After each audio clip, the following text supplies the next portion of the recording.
नमस्कार विद्यार्थी मित्रांनो, आजचा जो एक व्हिडिओ मी आपणासाठी घेऊन आलेलो आहे तो एकदम महत्त्वपूर्ण व्हिडिओ आपणासाठी असणार आहे।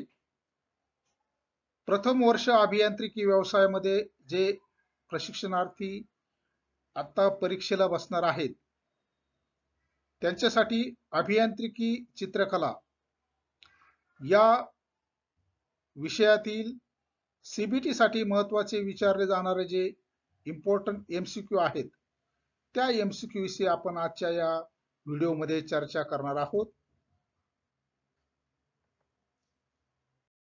चला तर विद्यार्थी मित्रांनो, आजच्या हा जो व्हिडिओ आहे यामध्ये आपण अभियांत्रिकी चित्रकला इंजिनिअरिंग ड्रॉइंग मधील सीबीटी साठी महत्त्वाचे असणारे जे प्रश्न आहेत त्या प्रश्नाची त्याची जे या आतापर्यंत ज्या सीबीटी परीक्षा झालेल्या आहेत या परीक्षामध्ये विचारण्यात आलेले जे प्रश्न आहेत त्या प्रश्नाचा उहापोह आपण या व्हिडिओमध्ये करणार आहोत।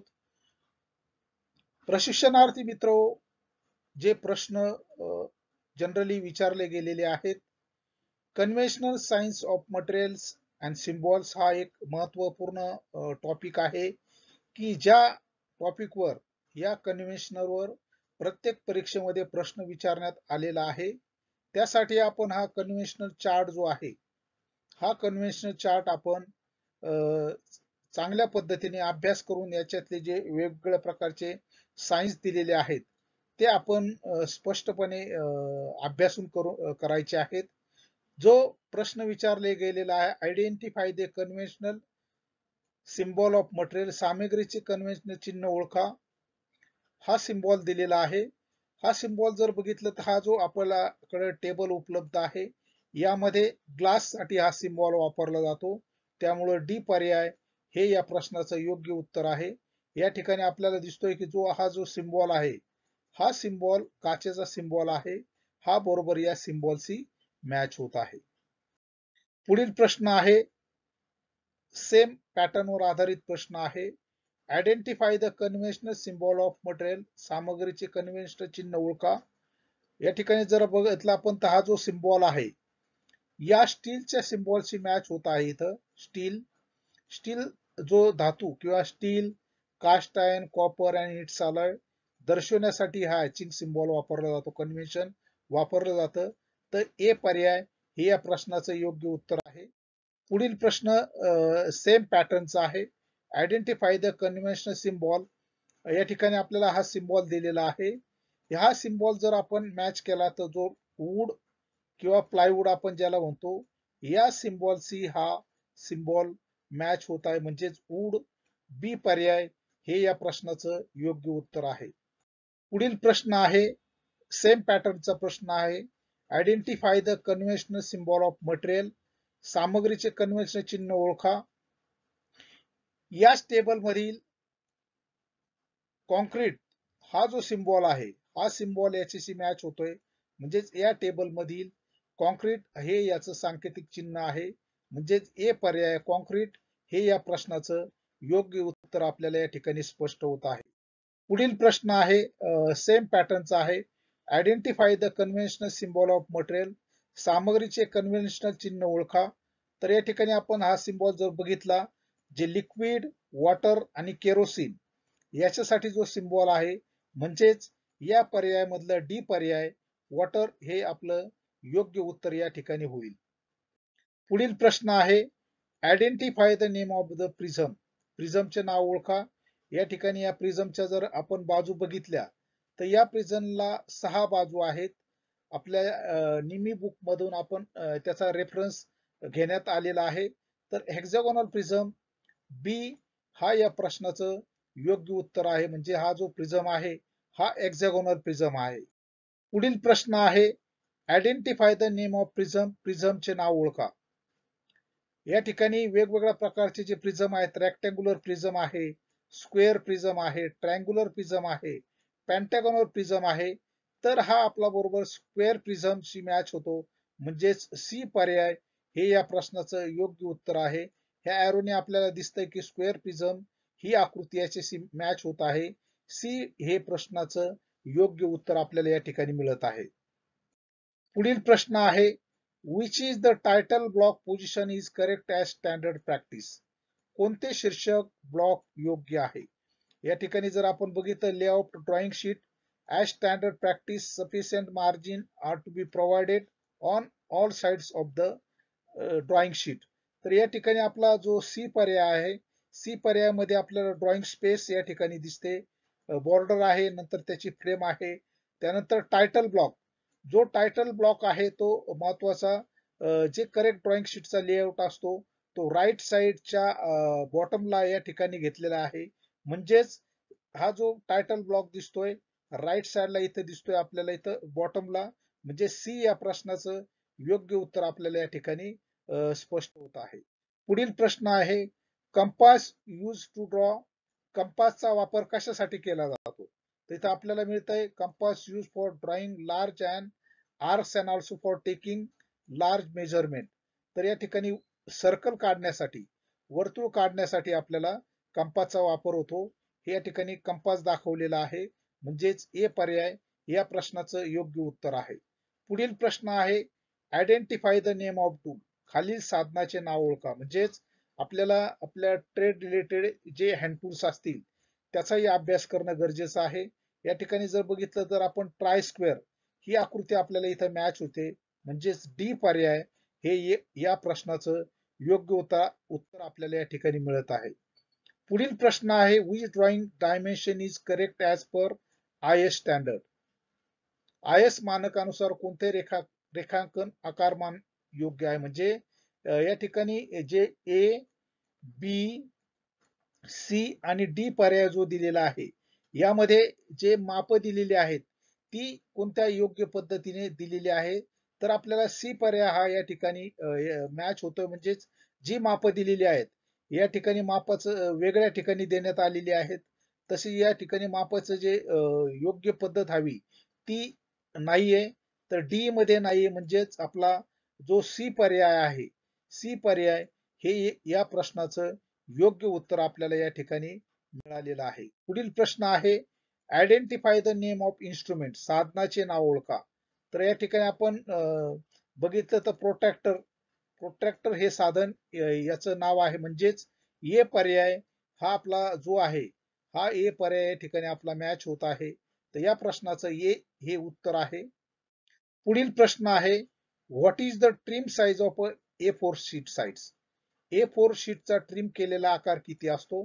तर आपल्याला जो ड्रॉइंगचे जे शीट साइज स्टँडर्ड साइजेस जे आहेत A0 पासून A5 पर्यंत, तर A4 साइजला आपल्याला जी ट्रिम साइज आहे 210 बाय 297 mm आणि अनट्रिम मध्ये आपल्याला 240 बाय 330 mm ही साइज असते.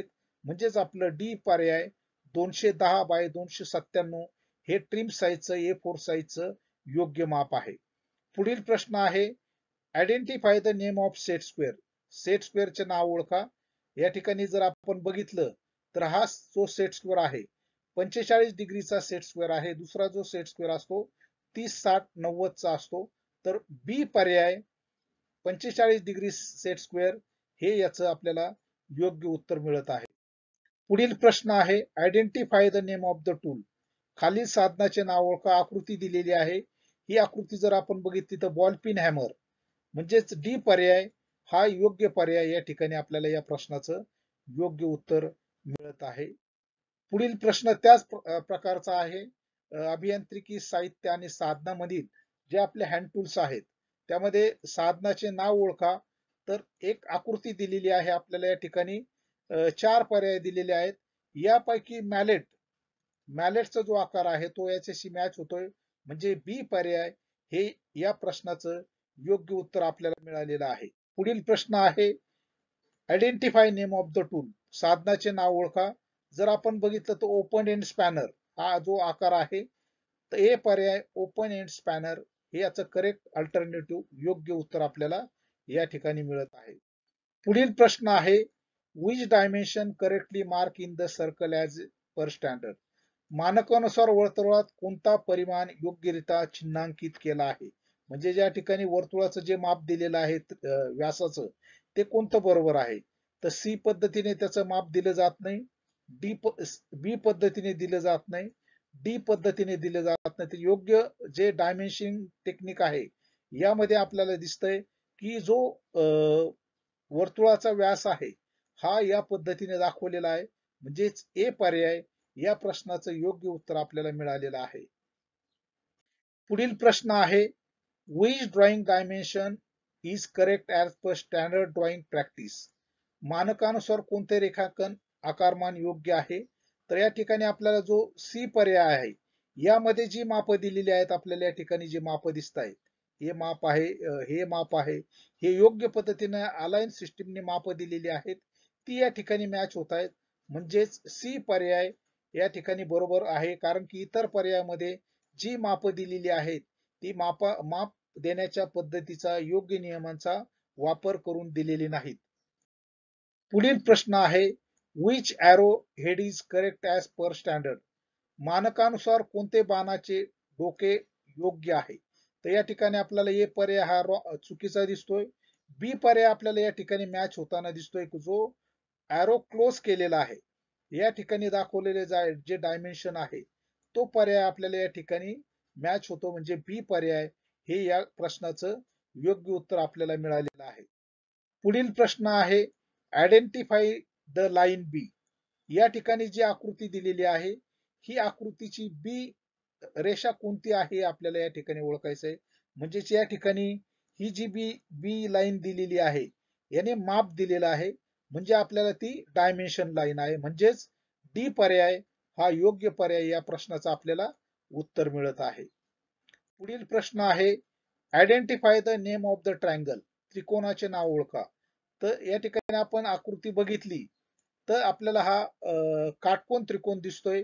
म्हणजे सी पर्याय राईट अँगल ट्रायंगल हे या प्रश्नाचं योग्य उत्तर आपल्याला मिळत आहे. सी पर्याय योग्य पर्याय या ठिकाणी आपल्याला मिळतो. पुढील प्रश्न आहे, identify the correct alliance system dimension. योग्य संरेखन प्रणाली कोणती आहे?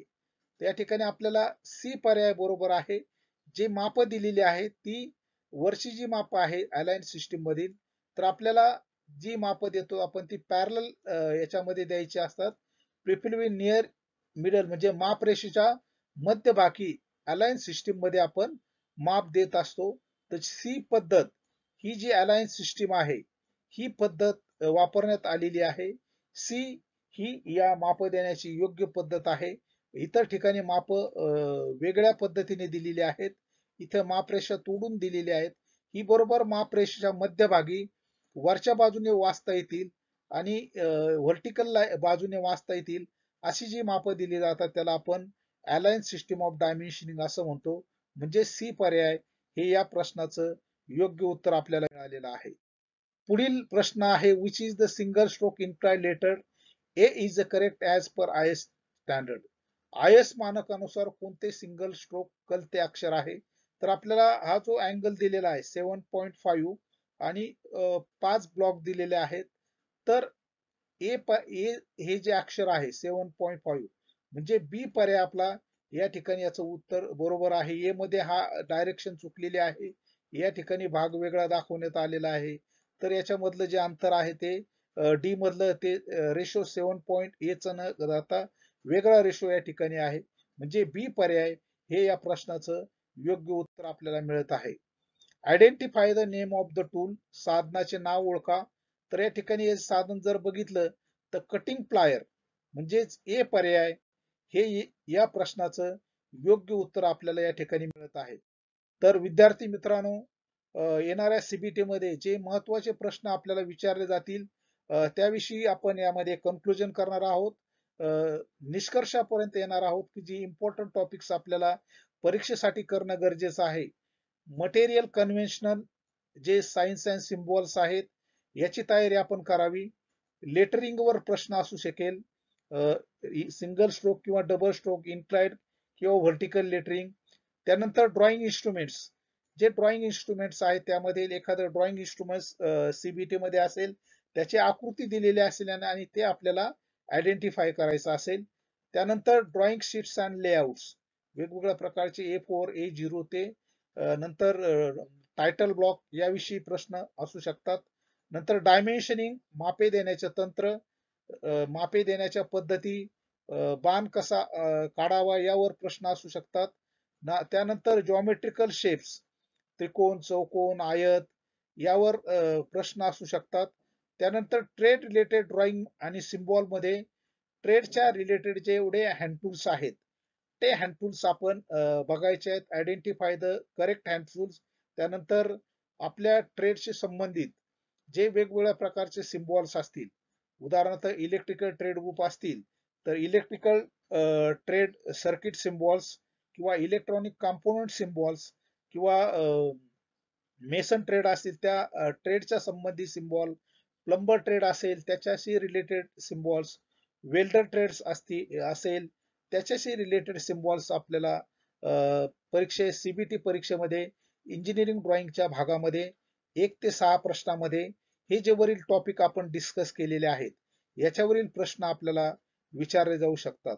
विद्यार्थी मित्रांनो, निश्चितच हे जे टॉपिक आपल्याला दिलेले आहेत, materials, conventions, lettering, drawing instruments, drawing sheets and layout, dimensioning, geometrical shape, trade related hand tools, drawings and symbols याचा आपण अभ्यास करून जावा. निश्चितच आपल्याला जे परीक्षेला सीबीटी मध्ये, अभियांत्रिकी चित्रकलेमध्ये इंजिनिअरिंग ड्रॉइंग सीबीटी मध्ये येणारे प्रश्न एकदम सोपे होतील. तर विद्यार्थी मित्रांनो, पुन्हा एकदा आपणाला सीबीटी परीक्षेसाठी शुभेच्छा. धन्यवाद हा व्हिडिओ पाहण्यासाठी.